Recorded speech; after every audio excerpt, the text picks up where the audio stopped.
last 47 years, Joe Biden's betrayed the workers of North Carolina through one act of economic treachery after another. And now you see what's happening. They got caught stealing, folks.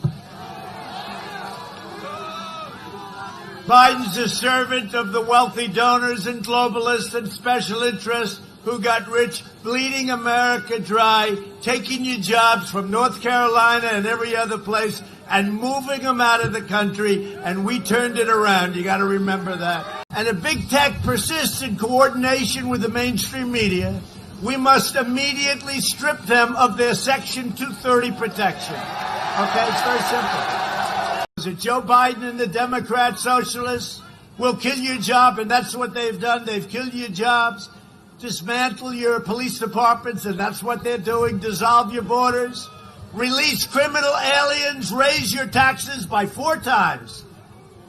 And how about this? How about the fracking? There will be no fracking. You know, that's what everybody was against because, you know, the super radical left primaries, right?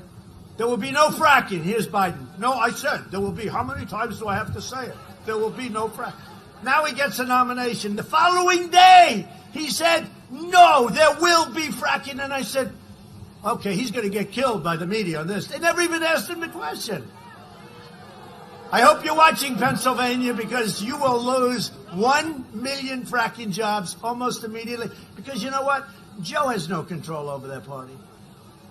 That's all AOC and Crazy Bernie and all these maniacs. But we were coming together really well. There was going to be, I was getting calls from people that normally I wouldn't want, and they wouldn't want me. And they're saying, you know, it's amazing. We had the best unemployment numbers we've ever had. We had 160 million people working. Think about it. 160 million. We were never even close. We were beating China at a level that they've never been beaten before. I was charging them tariffs. They didn't know what the hell to do.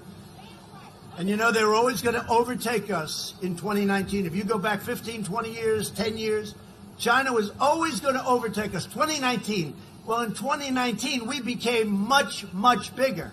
And we were way overtaking them, and they weren't even close to overtaking us. It was just the opposite.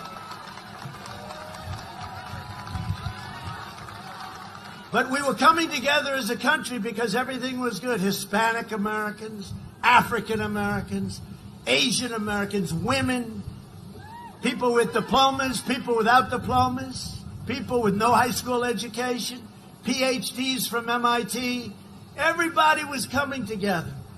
And then we had the plague. But that's going to bring us together again because you had your best year in the history of your state. You had the best year last year. The history of your state. You're going to have a better year coming up. This is going to be a better year. And watch your third number. Watch your third quarter.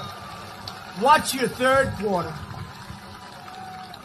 But the radical Democrats will confiscate your guns, destroy your suburb. He's got to give a list, by the way. Not only can he not pack the court, which would be horrible. Horrible for our country, for that institution. But he's got to give a list of 10, 12, 15, 20, 25 that he will only pick from. Because people have to be able to see who he's going to pick. You can't let somebody go up and put a crazy, radical left justice in the Supreme Court. So I'm going a step further than them. They don't press him much. How about if I said what he said? He said, no, I'm not going to say it. I'll tell him after the election. Oh, that's great. That's wonderful. And then these guys walk away. No. He's got to say about packing the court, but he's also got to say from what group will he pick?